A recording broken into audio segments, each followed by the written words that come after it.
For generations, the worst among us have contrived to tear our social and political fabric apart to benefit the few over the many.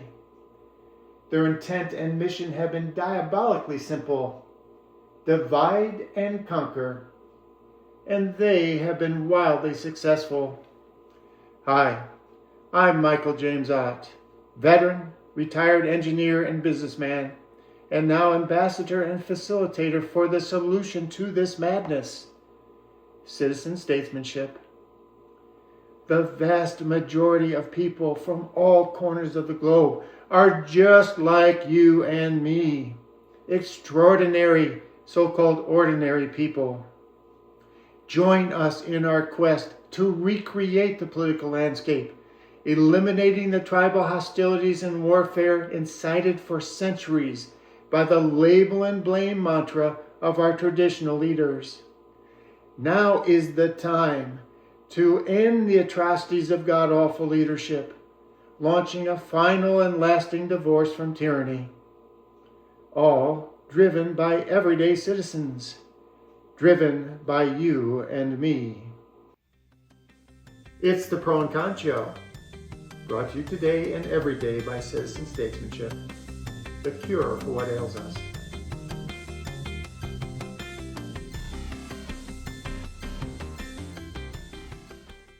Welcome to the Pro and Con Show. I'm Michael James Ott.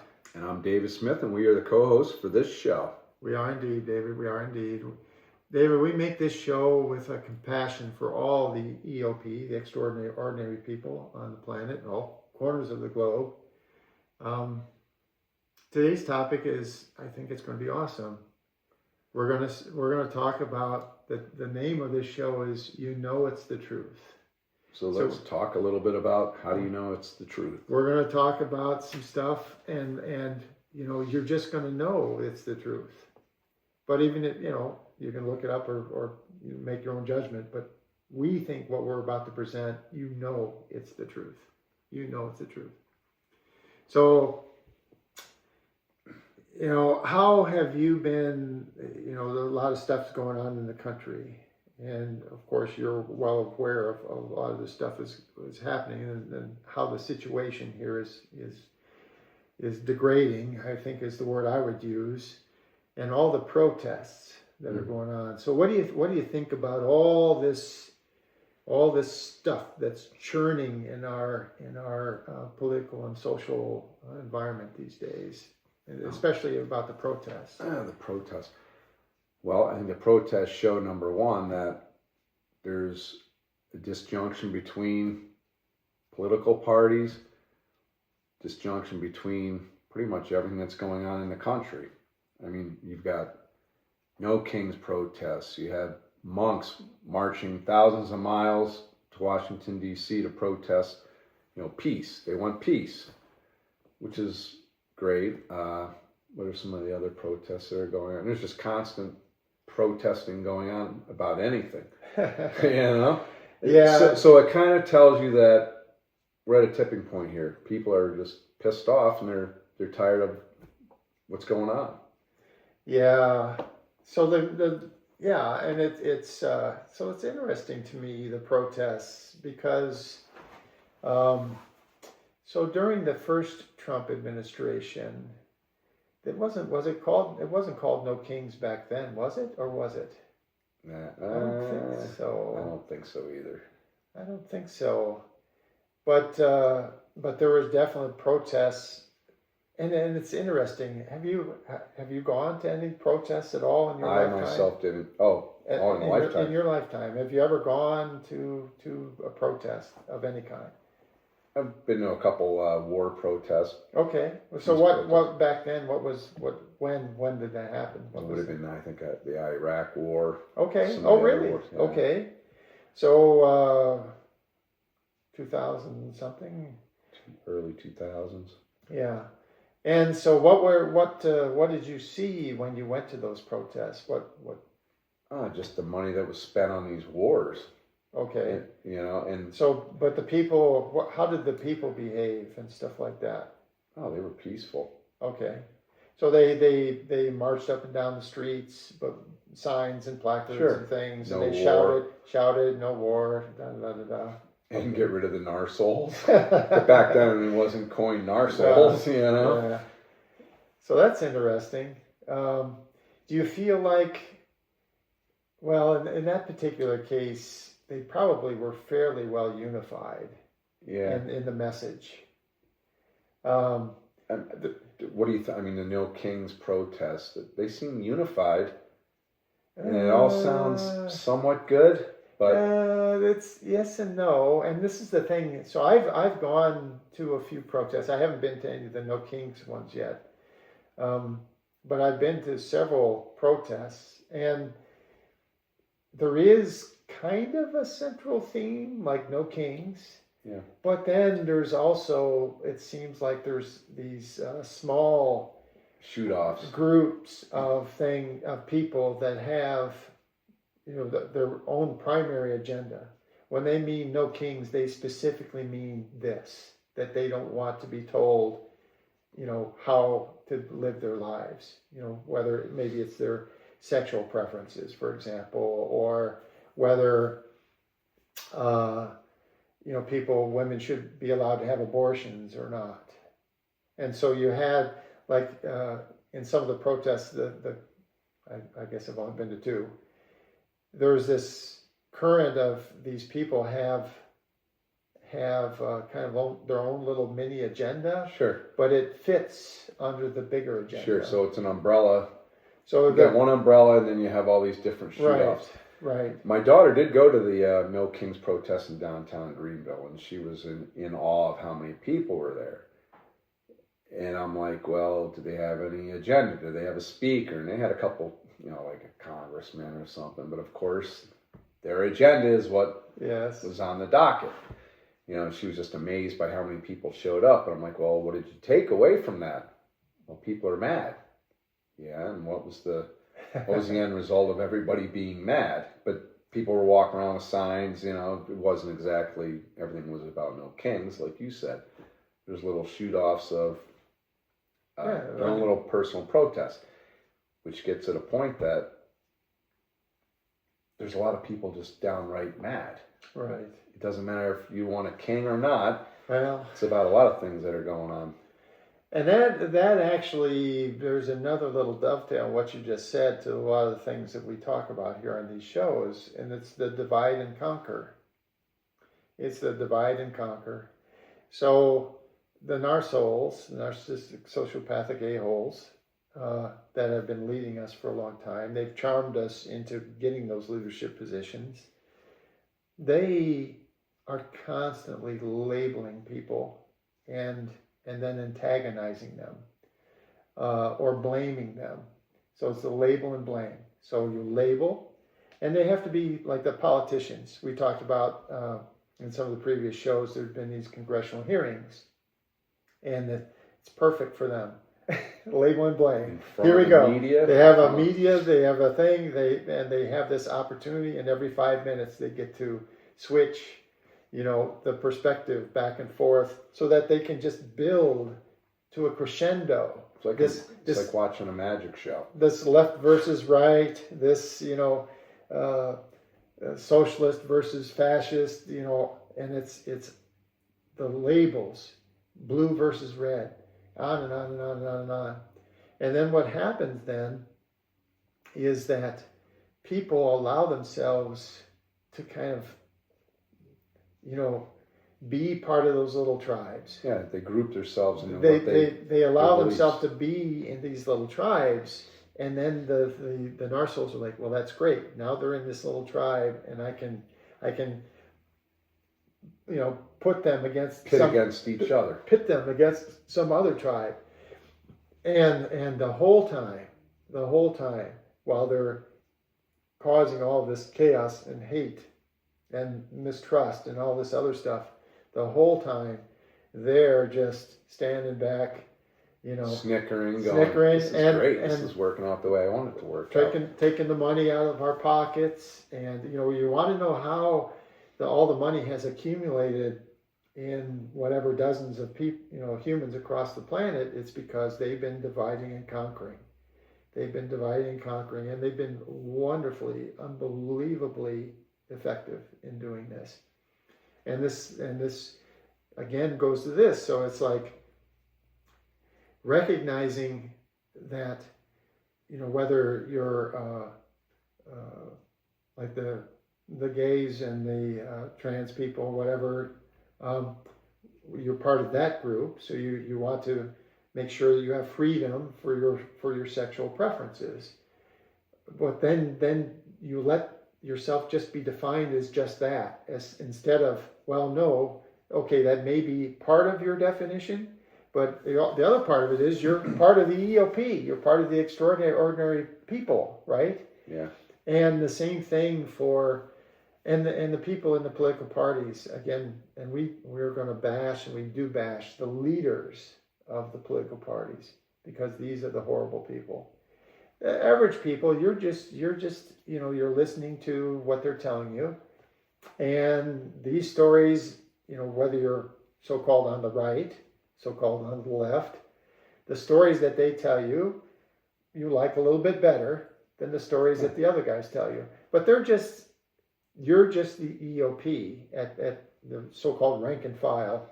You're just the EOP. You're just like everybody else. You're trying to figure out what's going on. You're trying to live a life.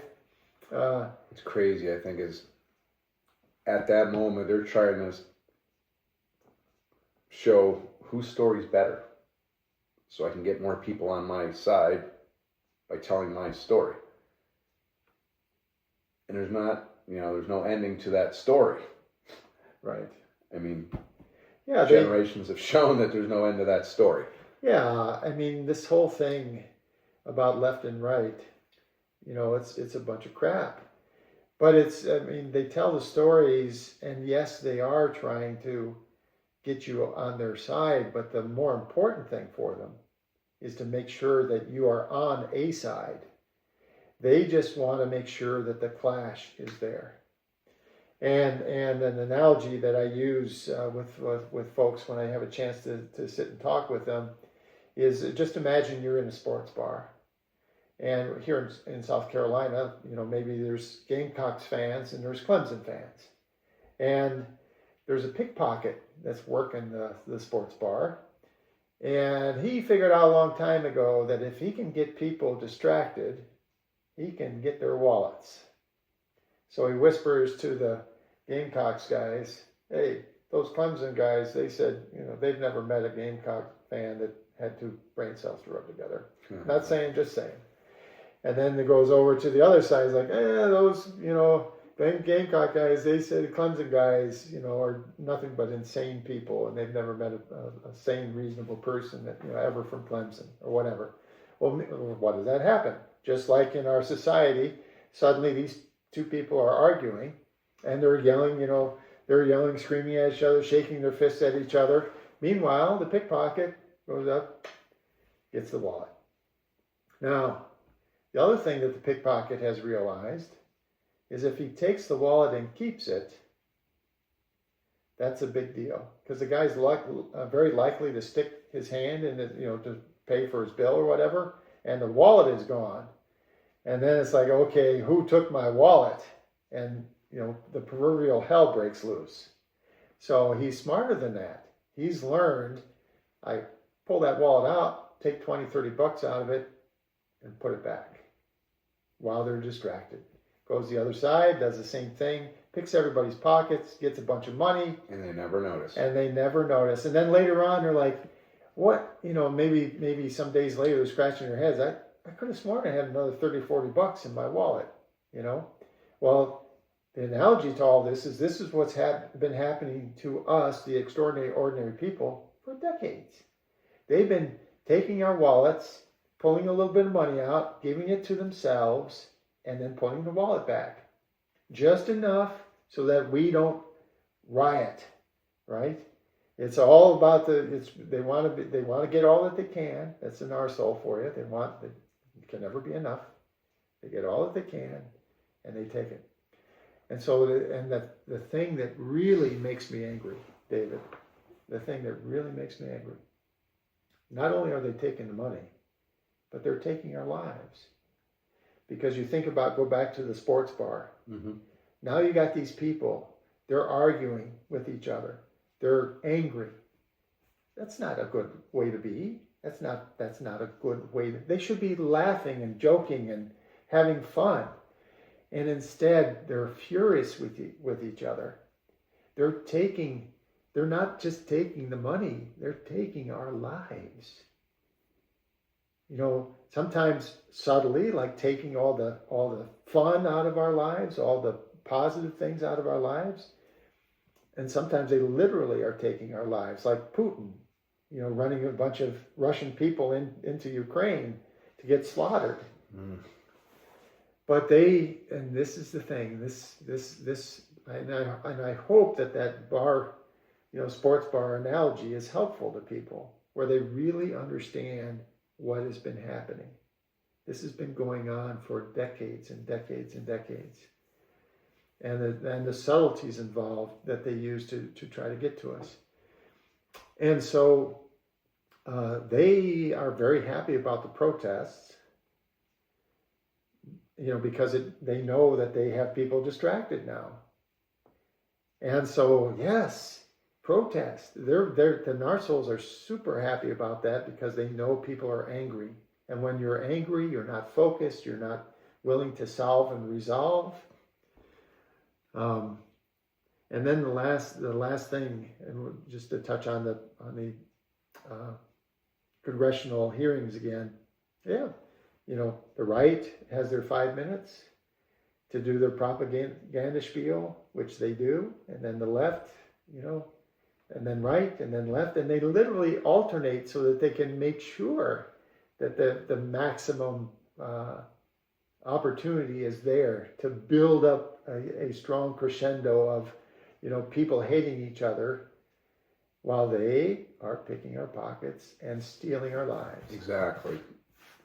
It's immediate fury. You know, they want you to pick a side because that's my side. I agree with that side, or don't pick the other side. Right. When we have all these ultimate issues at hand. So that kind of gets back to the protesting part. Exactly. People are mad, number one. Number two, we definitely agree, go out and protest. The problem with the protests are, what's next? What is next? The end result, that's great, you're protesting. What are you going to do next? That's the thing. And this is the beauty behind citizen statesmanship. It's actually a solution. And I was telling David before the show, you know, in my career, I would have people occasionally, fairly often, say, well, this is the problem. I've identified the problem, and pat me on the back. You know, I've identified this problem. Well, and maybe they've even gotten angry about it and demanded or strongly, you know, suggested that there be some kind of resolution to it. And there is some value to that. But the big value is who figures it out. Who figures out how to actually solve and resolve that issue. And so like the US, actually the world has a patent system, okay, where you can patent stuff. And that patent system isn't about, well, here's a registry of problems that people have identified. That patent registry is a registry of solutions that people have identified are solutions to problems. The solutions have the value. The solutions need protection. Yeah. And so the protests, yes, and we need to. But if you really want to get to the next step, start joining people with a resolution, a way to solve it. And the only way that we figure this out is to get rid of the narsols in their entirety and replace them with the people that really care about themselves, the issues of what's going on. We care about each other and to solve and resolve. I have a story which I think I'll tell. So I was in the Navy, and I had to change submarines at one point, And so I went on board the new submarine, and one of the guys on the boat came to me. He said, "Oh, the captain wants to see you in the wardroom, which is where we had dinner and stuff as officers on the submarine." And so I went in there, and he was sitting in there. "Oh, Captain, whatever. I don't even remember his name anymore." And he goes, "Oh, Lieutenant, come on in. Have a seat. Welcome aboard. Just wanted to, I try to meet with all the members of the crew when they first come on board because I have, some thoughts that I think are important." I said, "That's great, Captain. I'm all ears. Let's hear." And then suddenly everything changed. he goes, "So, Lieutenant, you've probably heard the saying, if you aren't trying to solve the problem, you're part of the problem, And I was like, "Yeah, Captain. Yeah, sure. I've heard that." And all of a sudden, this guy exploded. He's got like jet black wavy hair and big black, eyebrows and a big mustache and stuff. And he explodes out of his chair. And the next thing I know, his nose is like 1 inch from mine. I can feel the spittle on my face. And he goes, "Lieutenant, if you aren't trying to solve the problem, you are the problem. Do you understand me?" And then he started sitting down again. Put the fear of God in you. And he started sitting down again. And I mean, but his eyeballs were like, he was so, the emotion. And I was quite honestly, everyone watching or listening, I wasn't quite sure what he meant, really. But I said, yes, Captain. Yes, Captain. I understand. And he goes, well, in that case, I think that's really all I want to cover. And so they said, if you have problems, talk to the XO, and he said, my door is always open. And by the way, I was with him for a handful of months. He was a great guy. But anyway, so in retrospect, after I was talking to him, I was really like, what did he mean? What did he really mean? And as I thought about it, what he was saying was, in his experience, if people truly worked to solve a problem, the problem got solved. Mm-hmm. Period. If people really focused and actually were dedicated to solving a problem, the problem got solved. And the problem in our society right now is that our leaders don't make any attempt whatsoever to solve the problems. They're all about instigating the hate and the division because that's how they keep picking our pockets.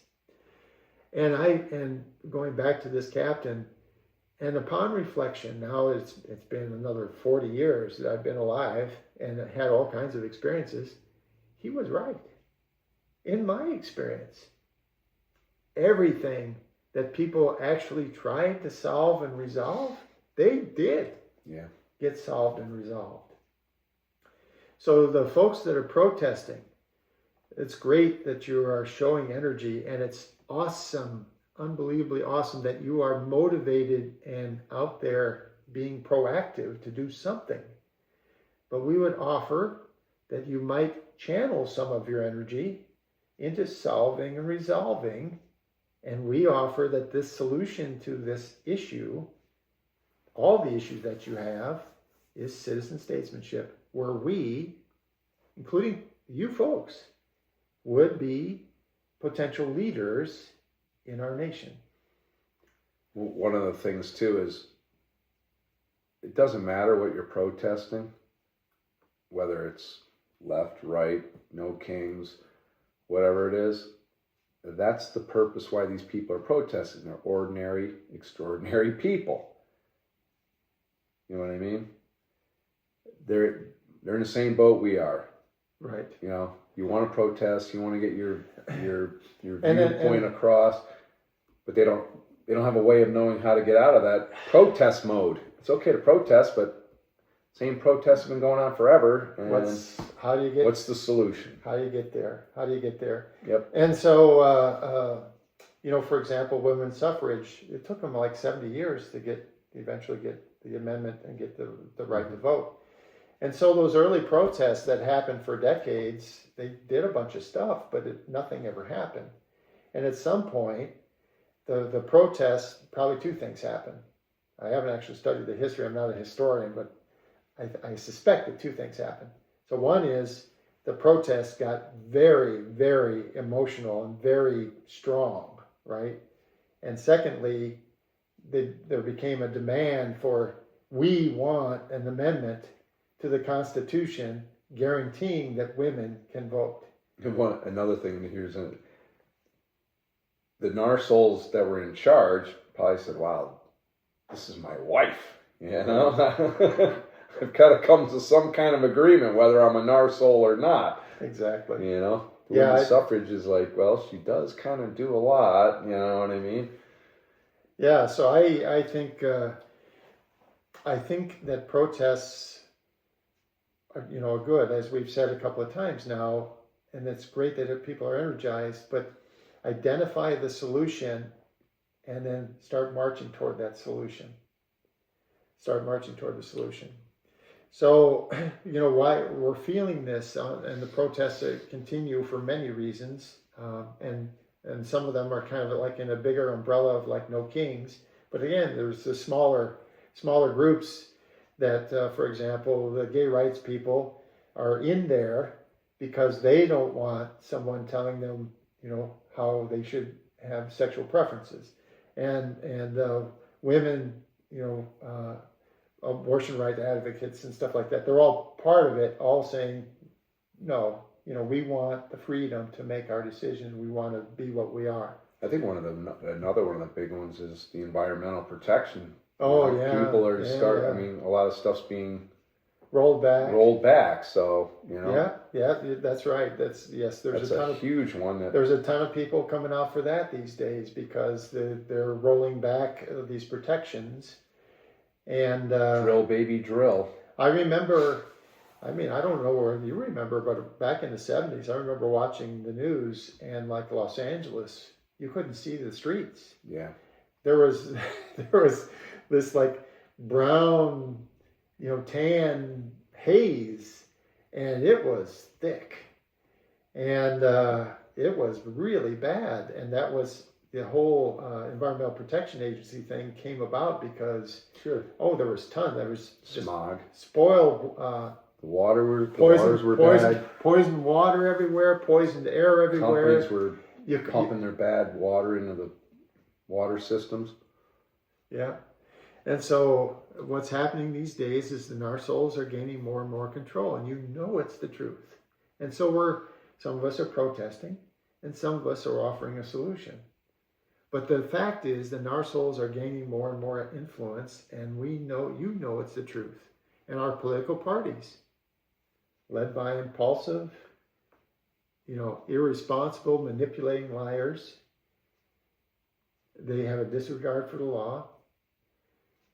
And we've already talked about how they have this preoccupation with the blame game. Sure. That's what keeps them going after the game. That's what keeps them in the game. Exactly. That keeps them, the puppeteers. Makes them feel superior. And they are. And honestly, because we let them do this to us, they are superior. We have let them do this to us. We didn't, it wasn't a conscious thing, but it was, we, and this is, we talk about this over and over again. We now are aware of what's going on, and it's not going to happen anymore. Go ahead. Well, I was going to say human nature, there's always that hope factor. Right. I hope this is going to change. I hope things get better. I hope, my life gets better. I hope the future's better. I hope, hope. Well, hope only goes so far. Yeah. There has to be action. There has to be involvement of. Hope only goes so far. Yep. And I know that you've heard this saying, hope in one hand, poop in the other, and see which hand fills up first. Well, one of my brothers told me this some years ago, and I said, well, I hope this or that, and he threw that on me. Yeah. But it's true. It's true. And my captain of my boat, he didn't say, well, I want you to be hopeful for solutions. Yeah. I want you to work on solutions. You need to work on them. And we know that the media is horrible. It's nothing but opinion and propaganda. And so CNN is now the Con Network, and the Fox Cable Network is now the Foxconn Network, the cable opinion networks. Propaganda, it's the truth. Now, whether or not you only believe that your side of it, let's say that you watch Fox News and you think CNN is nothing but propaganda, or you watch nothing but CNN. And that's usually how they pit you against the other, though. And that's because everybody I've met, either whether Republican, Democrat, it's like, oh, Fox News, blah blah blah. Well, CNN's kind of no, it's the same thing. It's the same thing. So the people on the right point at CNN, it's like you're nothing but propaganda, and the people on the left point at Fox News and says you're nothing but propaganda. Well, guess what? You're both right.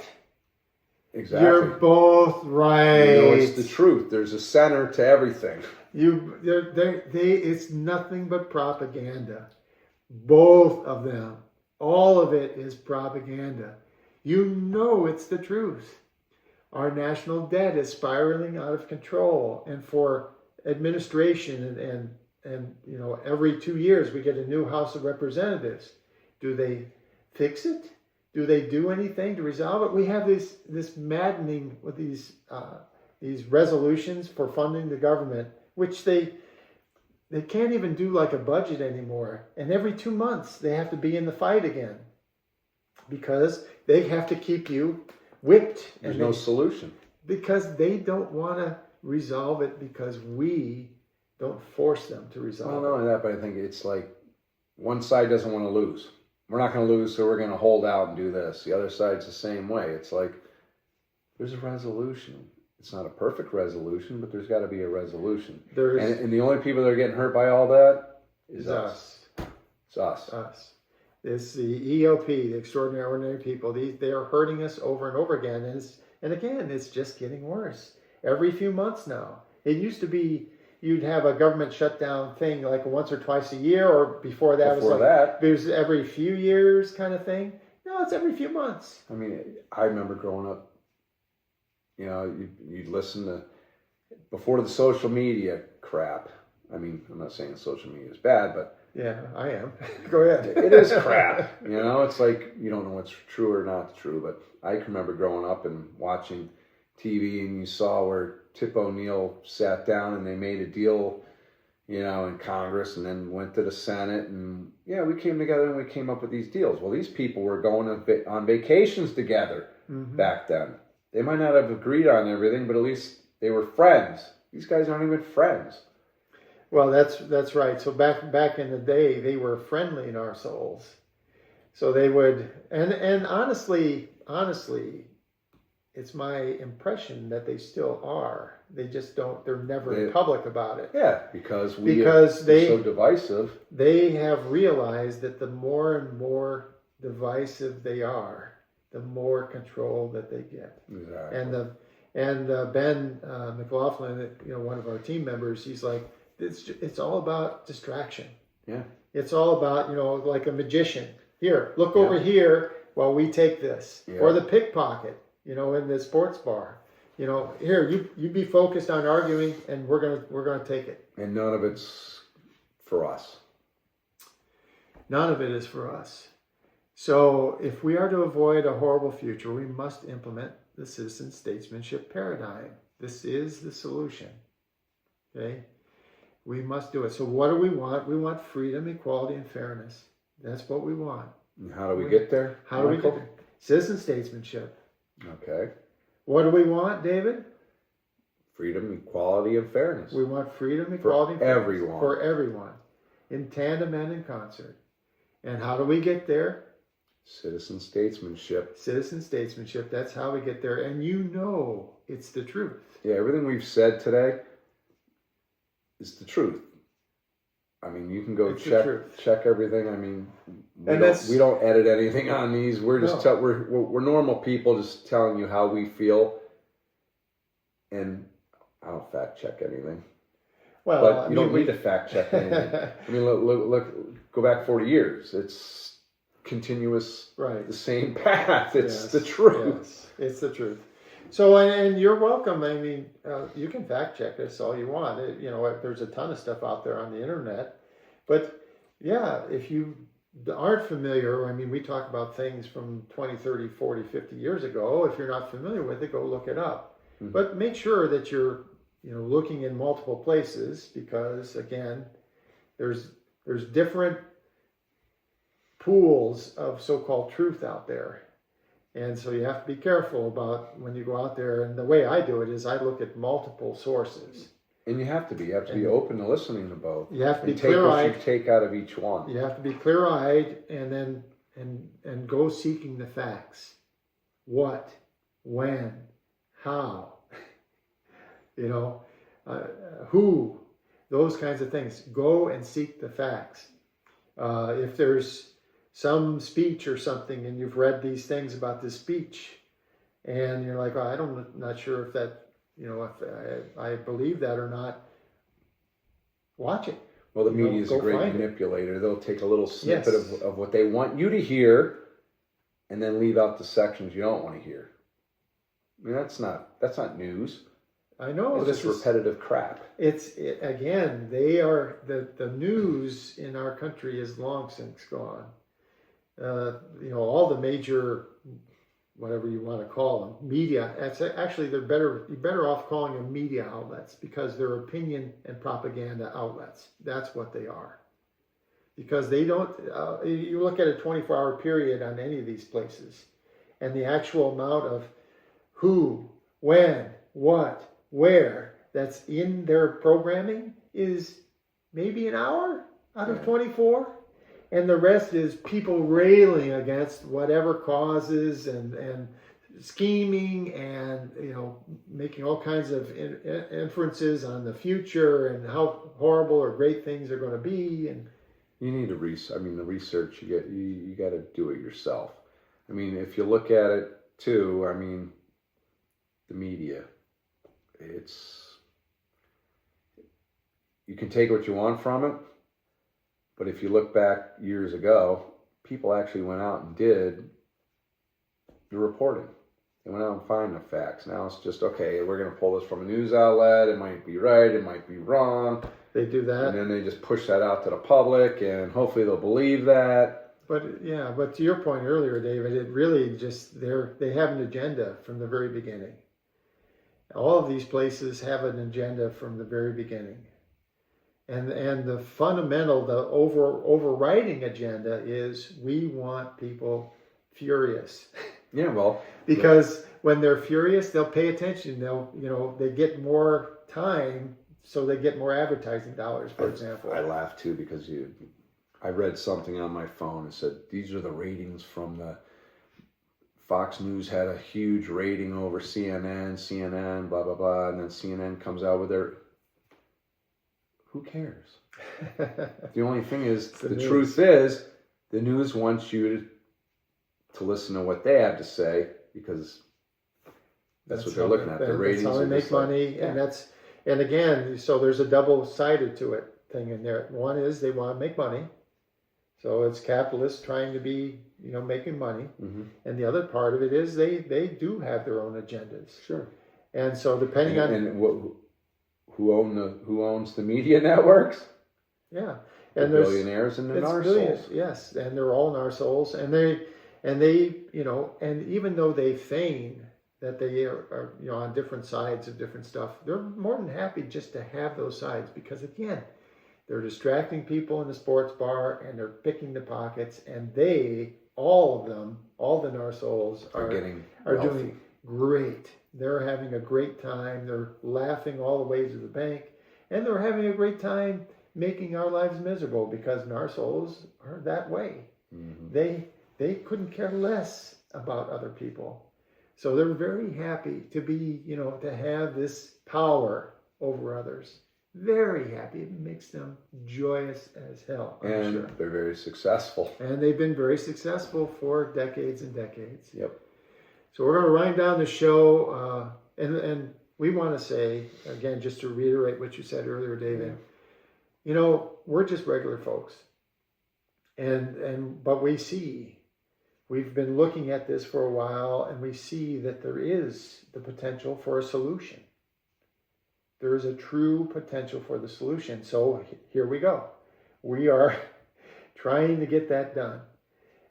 But again, the information that's available and artificial intelligence and how that can all. So we are intentionally when you watch our podcasts and stuff like that or listen to them, these are not like slick, we're just normal produced, things. This is just people talking to other people just like us, trying our dead level best to make sure that you can trust what we're telling you, and hopefully we are hoping, and honestly we are hoping that you agree that you will listen and learn and understand, and I encourage you, by the way. And if anybody thinks they have a better idea, I'll throw this challenge out there right away, right now. If you think you have a better idea than citizen statesmanship for how we go forward and truly make a difference, please write to the show, free@fair at gmail.com. Write in. I've been asking for years and years and years. Do you have a better idea? So send in your comments, concerns, send them in. Stories you like to share. Send them in, and I mean, if we do get stories, we'll even share those. Yes, absolutely. So this is where we're headed, and the one last thing that I want to say is, we are regular people, but I will tell you with really a high level of confidence that citizen statesmanship is the solution. And it will happen. Assuming that our species survives, it will happen. It will happen. The cat is out of the bag. People will keep looking at this, and eventually, I don't know how bad things are going to have to get. I don't know, what it's going to take. I don't know how. We hope it's not too bad. But I don't know how bad before we finally, the EOP, get unified enough to say we're done with this. We're done with what you people have been doing to us. But eventually that will happen. And eventually citizen statesmanship will become the law of the land. And it won't just be here in the United States. Once it starts happening, this will sweep around the globe. Because people are going to start looking at it and recognizing, oh, wow. And that's the other thing about humans. And it's true for me too. You're talking about something and it's like, oh, how do we, and Ben and I were talking the other day on the show, and it's not the greatest analogy, but it's a good one. So David, you're out with some friends, right? And it gets to be, you've been out for a while, and it's like, hey, let's go have some dinner somewhere. Let's go get some food. And people are talking, oh, what do you think? Blah, blah, blah, blah, and and all of a sudden somebody says, hey, let's go to such and such pizza. Because they have, and everyone right away goes, you're right. Oh, man, that's a great idea. That's a great idea because, that's the thing that oh, yes. That somebody has to spark. Someone has to spark that thing, that idea. For food. But in that case, it's like, that's the solution that we want, that tastes, sounds good to us. Mm-hmm. And I hope that's not a horrible analogy, but this is the same thing with citizen statesmanship. You've been in this bad place. It's only going to get worse. You're sure about that? It's going to get worse unless we do something. Citizen statesmanship is that thing. And it may be that you're going to have to listen to several of our podcasts and really think about it before you finally come to that conclusion. But I have every confidence that at some point in the history of humankind, assuming we survive, the people will finally come to that conclusion and say, yes, this is it. And suddenly things are going to get so much better.